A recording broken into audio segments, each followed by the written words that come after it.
Una ko siya na-encounter sa issue ng Funny Comics noong April 5, 1999. This one.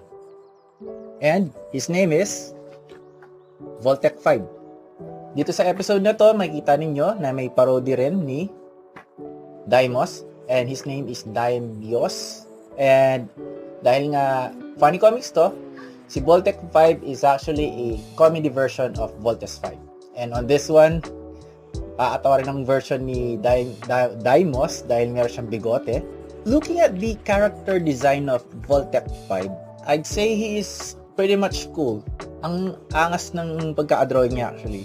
Siguro kung isa tong serious type of character and then may backstory na seryoso din, I think children on the 90s era would actually dig this character. Pero yun nga, dahil nga this belongs to Funny Comics, and sa Funny Comics, it's